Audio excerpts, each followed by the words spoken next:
was February 1st, 2012, and they took me to my apartment and they were like, okay, here you go. And they opened up the door and it was mine.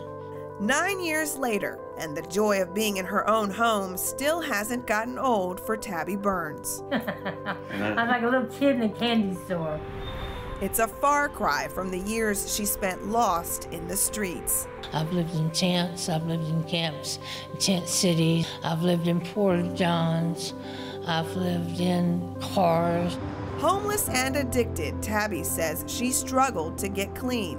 I was addicted to crack, cocaine, and I was basically a crack addict. Today, she's sober and stable. Her apartment at Moore Place, a saving grace. Do you feel safe in here? Yes, I do. Yeah, I feel okay. And to be honest with you, for me, the only person that can make me safe is God. So I'm comfortable with Him and knowing that He's here with me. And how does it feel being sober? Good. Feels good. Because being sober is something that you don't get a chance to do unless you're determined to do it.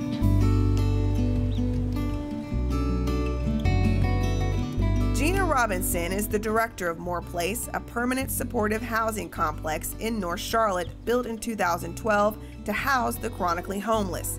It's funded by private donors and owned by the nonprofit Roof Above, which works to end homelessness. The goal, I like to say, is improve your quality of life. So that may look like anything. It may be reducing your substances. It may be, maybe you want to be connected with a psychiatrist and improve your mental health.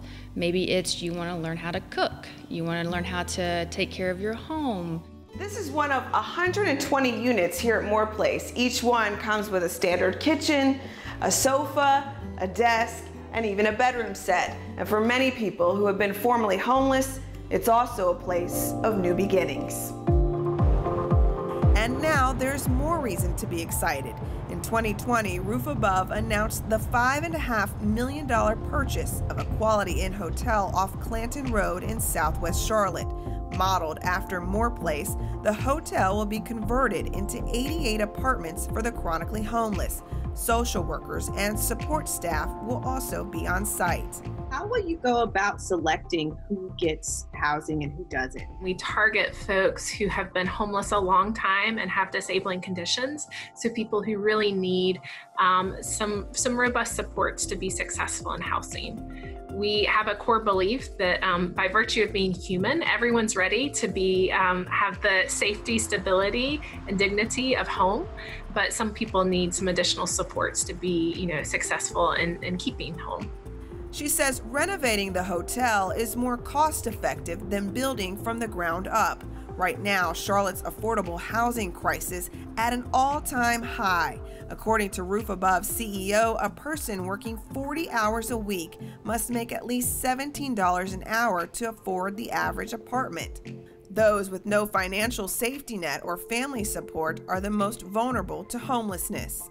The individual stories are all unique, and so, but in general, people have some sort of crisis in their life, and it's often a combination of two. Maybe you're going through a divorce and you lose your job. You have a healthcare crisis, and you're struggling with depression. For Walter Thomas, homelessness was the price of childhood trauma and addiction. I've been addicted since I was 9. To what? Everything that makes me feel good.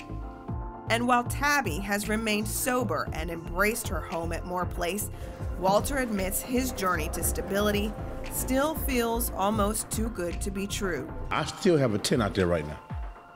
I still go outside once a week and sleep outside in my tent. Why do you do that? Because it's what I'm known to. See, it's a mental thing for me. A psychological trap, he says, an internal war between feeling inadequate and a longing to feel safe.